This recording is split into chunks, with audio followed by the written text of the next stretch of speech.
4 videos in the space of a week must be another record for me, honestly.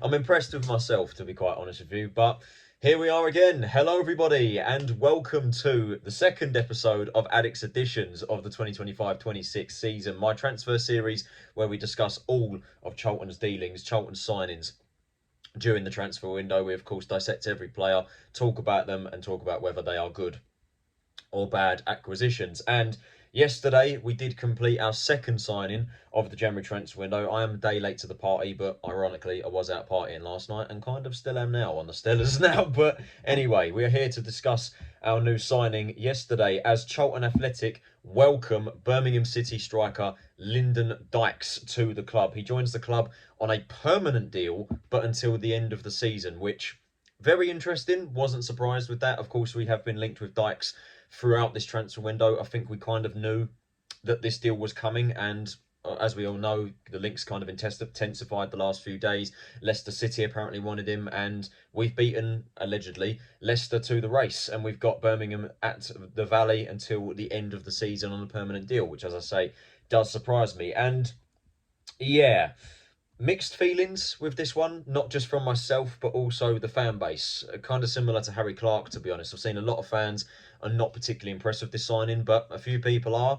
I can definitely see the positives and the negatives with this signing. Like I said, very similarly to Harry Clark. I'm hopeful, but also very cautious. So we're going to get straight into it. We're going to talk about it. Now, obviously, as I said, we've been linked with Dykes pretty much this entire window. We kind of knew or suspected that this deal was going to happen, and we have got it over the line. I think the general consensus was that he'd be joining us on loan until the end of the season, which is why I say him joining us on a permanent is surprising and not one that we kind of expected. But I think it does make sense from a financial perspective, the fact that he does come in on a short-term deal, because it gives us a chance to see how he plays. And then obviously, if we don't like the look of him, we can just let his contract run out and he can leave us for free, which is effectively what he would have done anyway had he been on loan. So we can scope him out a little bit. And then if we do like him, we can re-sign his contract and he can be a good asset for us. And of course, striker was one of the main areas of concern that I felt we needed to add. And I think Nathan Jones and the rest of the backroom staff do agree.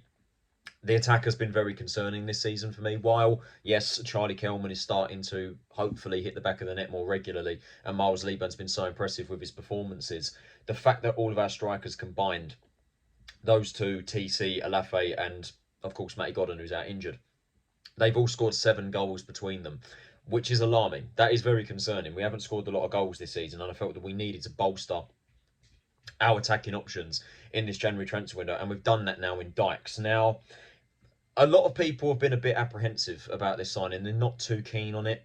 And me personally, I mean, I can definitely see why Jones has signed him. I think his profile suits Nathan Jones to a T.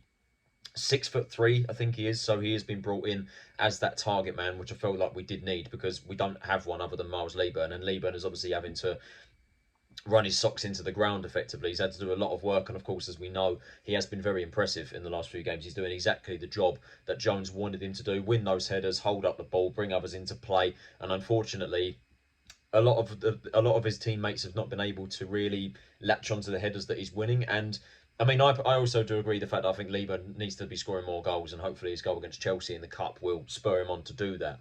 But I feel like we needed someone to kind of take the workload off of him, and Dykes is definitely that. But what I also think we need is a goal scorer. And I know a lot of people have been saying, oh, we don't need a goal scorer, we need a creative outlet. And I do agree that we need a creative outlet, which is why I personally think we could also look into the midfield market and try and bring in another creative midfielder, because ultimately, while midfield hasn't been hit with injuries this season, there's just been no creative outlet at all in that team, especially in the last few months. So I feel like we need to address that.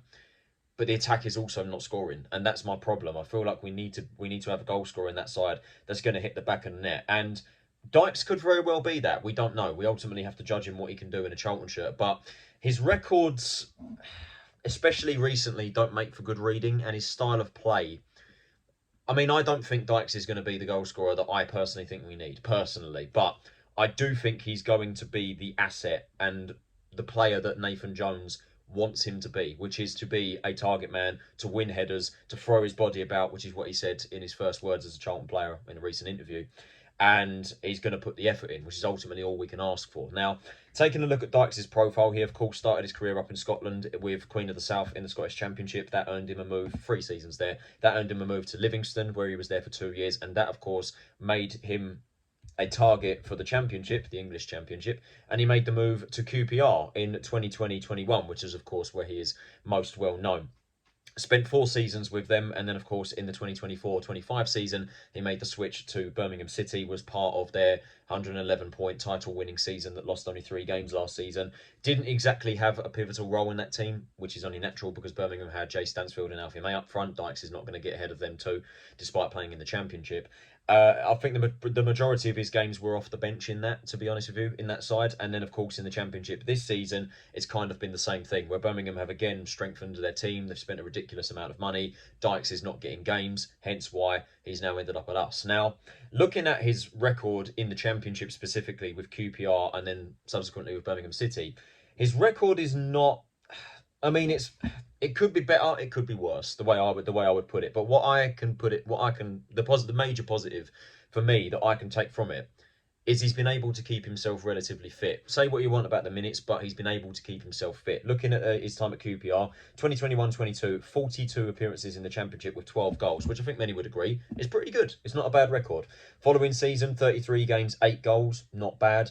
Following season after that, 39 games, 8 goals. Season after that, 41 appearances, 6 goals. So his record kind of tails off a little bit in terms of goals, but the appearances stay relatively consistent and he's been able to keep himself fit. It, of course, kind of nosedives at Birmingham City. In League One, he only played 25 times. I'm going to assume most of those were off the bench. Or he didn't play whatsoever. Not sure if he had an injury during that period. I don't know. And then in the Championship this season, he has 21 appearances and 2 goals. So his goal record, as I said, not great, but could be better, or could be worse, sorry.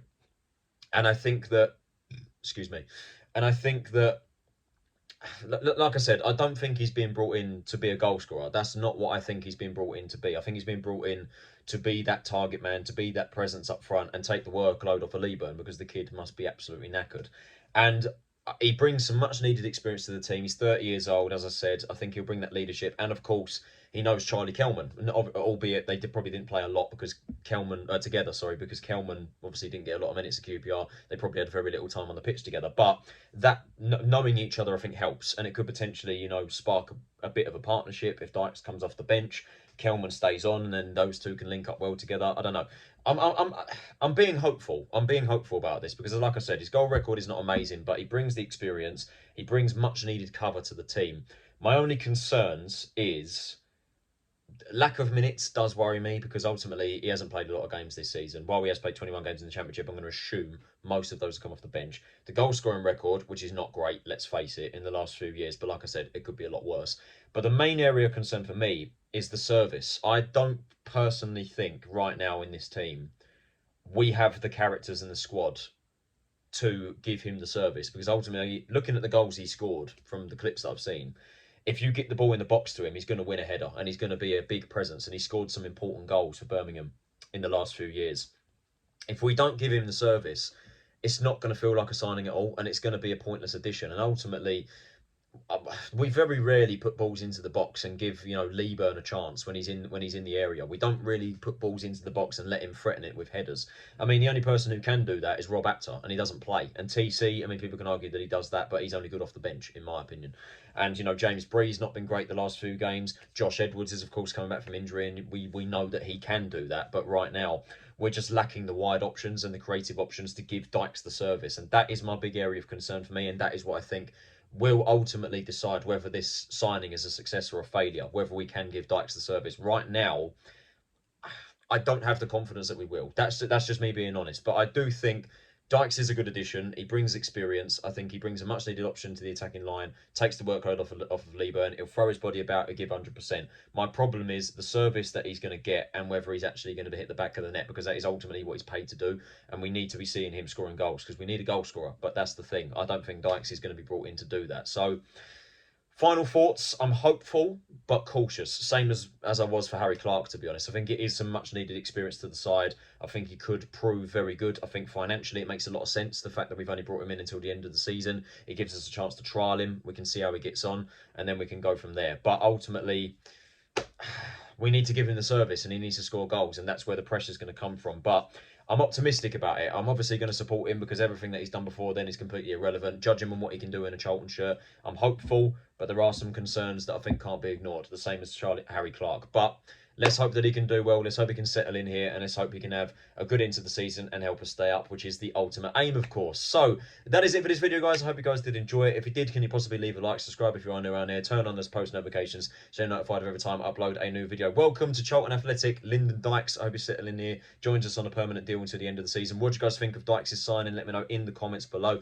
Who should we sign? What position should we be looking at? Let me get that in the comments below as well. 4 videos in the space of a week. As I said, been very consistent this week, been very, very busy, but yeah, a lot to discuss at Charlton at the moment, and that will certainly continue as the transfer window comes, and I'll be bringing out more of these videos when we do sign another player. So I hope you guys did enjoy this video. As I said, welcome to Charlton, Lyndon Dykes. This has been Tyler Rowlinson. Have a nice day, and I'll see you all in the next video. Take it easy, stay safe, and I'll see you all then.